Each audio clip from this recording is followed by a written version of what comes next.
আসসালামু আলাইকুম, সবাইকে শুভেচ্ছা সহ আমন্ত্রণ জানাচ্ছি বাংলাভিউ টিভি রাতের সংবাদে। সাথে আছি আমি আন্নামা চৌধুরী। প্রথমেই সংবাদ থেকে শিরোনাম। লিবিয়া উপকূলে শরণার্থীদের বহনকারী নৌকাডুবি কমপক্ষে ৭৪ জনের প্রাণহানি। পরিবেশ বিধ্বংসী কর্মকাণ্ডের জন্য ভোলাগঞ্জ সহ সিলেটের সব কোটি কোয়ারি থেকে পাথর উত্তোলন বন্ধ। সনাতন পদ্ধতিতে পাথর উত্তোলনের সুযোগ দেওয়ার দাবি শ্রমিকদের। করোনায় সারা দেশে আরো ১৯ জনের প্রাণহানি, নতুন আক্রান্ত শনাক্ত ১৭৫০, সুস্থ হলেন ১.৫ সহস্রাধিক। ঢাকা ১৮ আসনের উপনির্বাচনে কারচুপি ও নেতাকর্মী গ্রেফতারের প্রতিবাদে বিএনপির অঙ্গ সংগঠনের নেতাকর্মীদের বিক্ষোভ। পাহাড় ও সমতলে ধর্ষণ, বিচার বহির্ভূত হত্যাকাণ্ড ও বিচারহীনতার প্রতিবাদে সিলেটে বিভাগীয় সমাবেশ।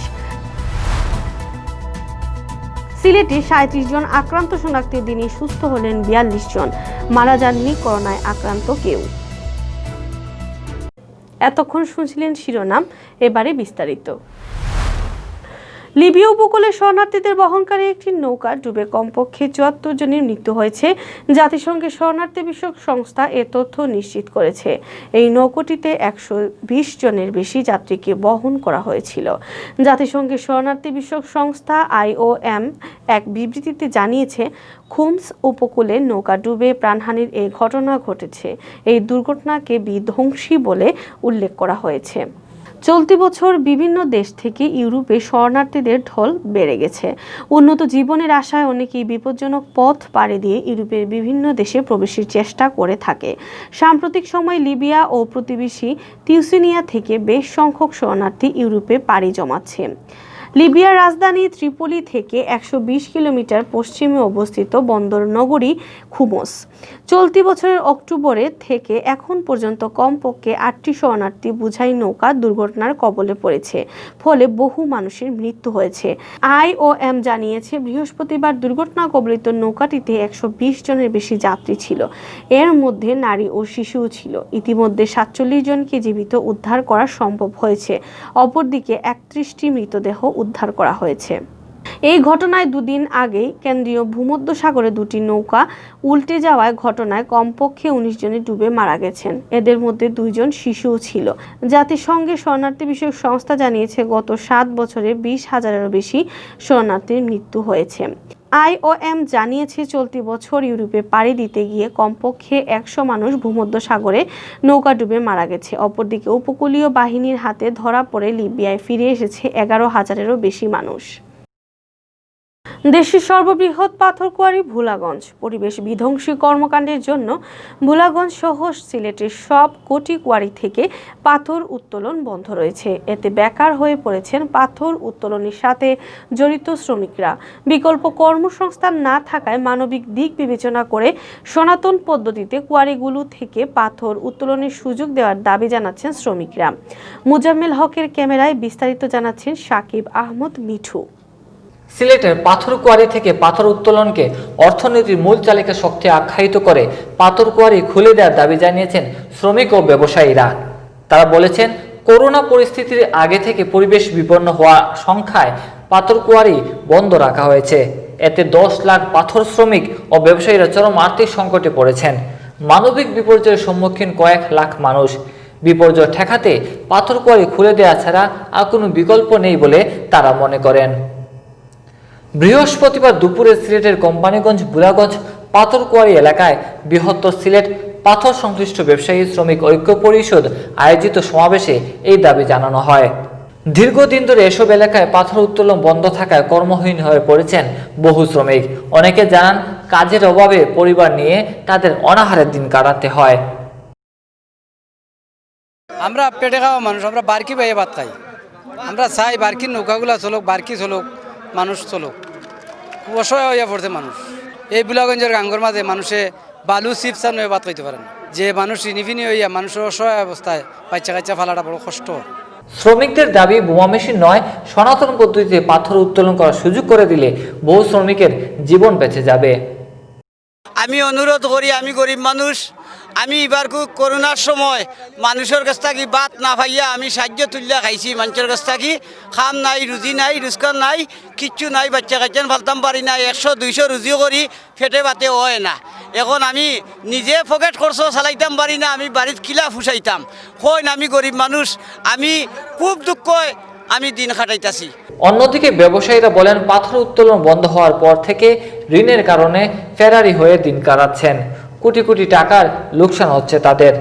বন্ধ রয়েছে কাঁসার মিল, ট্রাক, যার কারণে দিশেহারা হয়ে পড়েছেন তারা।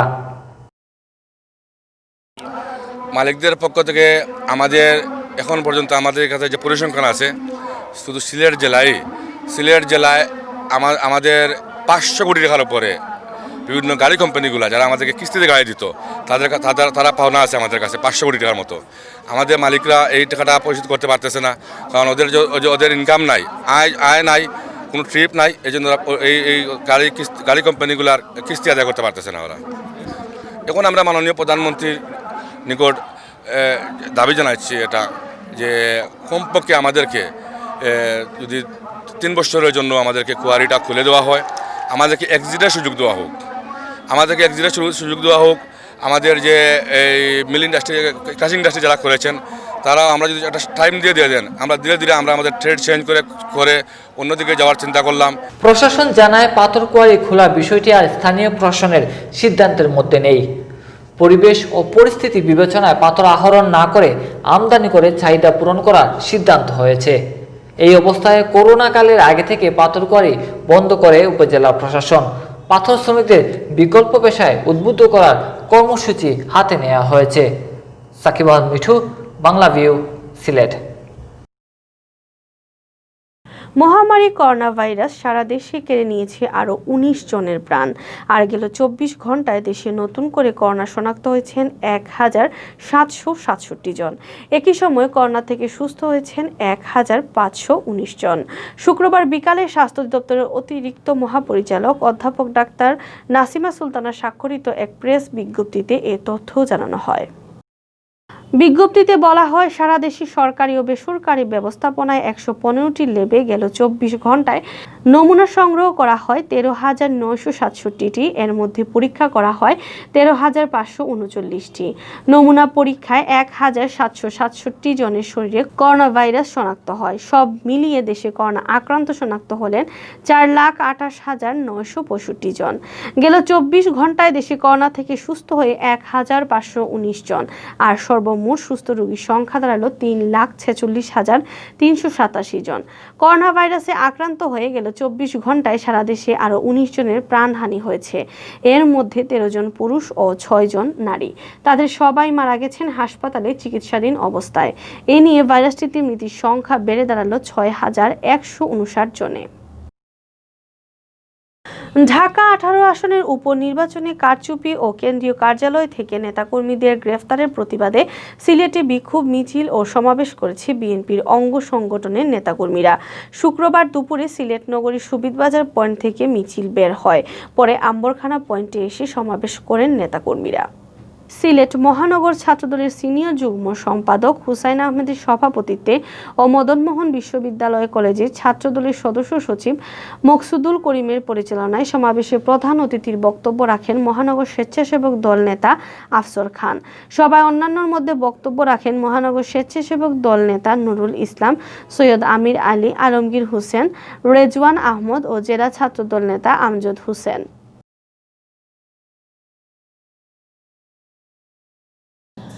পাহাড় ও সমতলে অব্যাহত ধর্ষণ, বিচার বহির্ভূত হত্যাকাণ্ড ও বিচারহীনতার প্রতিবাদে সিলেটে সমাবেশ অনুষ্ঠিত হয়েছে। ধর্ষণ ও বিচারহীনতার বিরুদ্ধে বাংলাদেশ সিলেট এর উদ্যোগে শুক্রবার বিকাল 3টায় এই সমাবেশ অনুষ্ঠিত হয়। বিভাগীয় সমাবেশ সফল করতে সিলেট বিভাগের 4 জেলা থেকে শত শত প্রগতিশীল ছাত্র, যুব, নারী ও সাংস্কৃতিক সংগঠনের নেতাকর্মীরা সমাবেশে উপস্থিত হন। সমাবেশে বক্তারা বলেন, বিচারহীনতার সংস্কৃতির কারণে দেশে একের পর এক খুন ও ধর্ষণের ঘটনা ঘটেছে। বর্তমান সরকার জনগণের নিরাপত্তা নিশ্চিত করতে পুরোপুরি ব্যর্থ। এই অবস্থায় দেশের জনগণকে রাজপথে নেমে আন্দোলন করে নিজেদের অধিকার আদায় করতে হবে। সমাবেশে বক্তারা বলেন, মুক্তিযুদ্ধে যে চেতনা নিয়ে দেশ স্বাধীন হয়েছিল, সেই চেতনার বিপরীত ক্ষমতা কেন্দ্রিক রাজনীতির কারণে আজ বিচারহীনতার সংস্কৃতি তৈরি হয়েছে। উদীচী সিলেট জেলা সংসদের সভাপতি এনায়েত হাসান মানিকের সভাপতিত্বে ও সিলেট মহানগর সমাজতান্ত্রিক ছাত্র ফ্রন্টের সভাপতি সঞ্জয় কান্তি দাসের সঞ্চালনায় সমাবেশে বক্তব্য রাখেন সমাজতান্ত্রিক ছাত্র ফ্রন্টের কেন্দ্রীয় সভাপতি মাসুদ রানা, সাধারণ সম্পাদক নাসির উদ্দিন প্রিন্স, বাংলাদেশ ছাত্র ফেডারেশনের কেন্দ্রীয় সাধারণ সম্পাদক জাহিদ সুজন, ছাত্র ইউনিয়ন কেন্দ্রীয় সংসদের সদস্য সরোজ কান্ত, সমাজতান্ত্রিক ছাত্র ফ্রন্টের কেন্দ্রীয় সদস্য আরিফ মঈনুদ্দিন ও বাংলাদেশ নারী মুক্তি কেন্দ্রের সভাপতি সীমা দত্ত। সিলেটে একদিনে আরও 37 জনের শরীরে করোনা শনাক্ত হয়েছে। বৃহস্পতিবার রাতে সিলেট এম.এ.জি. উসমানী মেডিকেল কলেজ ও শাহজালাল বিজ্ঞান ও প্রযুক্তি বিশ্ববিদ্যালয়ের ল্যাবে নমুনা পরীক্ষায় তাদের রিপোর্ট আসে করোনা পজিটিভ। এছাড়াও একই সময়ে করোনা থেকে সুস্থ হয়েছেন 42 জন। শুক্রবার সকালে স্বাস্থ্য অধিদপ্তরের সিলেট বিভাগীয় পরিচালক ডাক্তার সুলতানা রাজিয়া স্বাক্ষরিত কোভিড-19 প্রতিবেদন থেকে এ তথ্য জানানো হয়। স্বাস্থ্য অধিদপ্তরের তথ্য অনুযায়ী সিলেট বিভাগে নতুন শনাক্ত 37 জন রোগীর মধ্যে সিলেট জেলার সর্বাধিক 22 জন রয়েছেন। এছাড়া বিভাগের সুনামগঞ্জ জেলার 1 জন, হবিগঞ্জের 4 জন ও মৌলভীবাজার জেলায় 1 জন করোনা রোগী শনাক্ত হন। এছাড়া সিলেটের এম.এ.জি. উসমানী মেডিকেল কলেজ হাসপাতালে চিকিৎসাধীন আরও 9 জনের শরীরে করোনার উপস্থিতি শনাক্ত করা হয়েছে।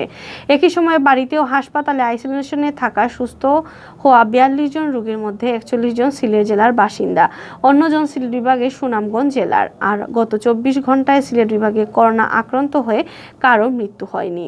সিলেট বিভাগে বর্তমানে করোনা প্রমাণিত রোগীর সংখ্যা 14,109 জন। এর মধ্যে সিলেট জেলার অর্ধেকেরও বেশি 7,999 জন। এছাড়া সুনামগঞ্জের 2,433 জন, হবিগঞ্জের 1,866 ও মৌলভীবাজার জেলার 1,811 জনের করোনা শনাক্ত হয়েছে।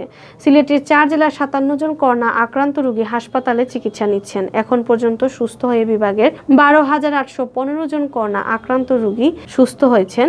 সিলেটের 4 জেলায় 57 জন করোনা আক্রান্ত রোগী হাসপাতালে চিকিৎসা নিচ্ছেন। এখন পর্যন্ত সুস্থ হয়েছেন বিভাগের 12,815 জন করোনা রোগী এবং মৃত্যুবরণ করেছেন 238 জন।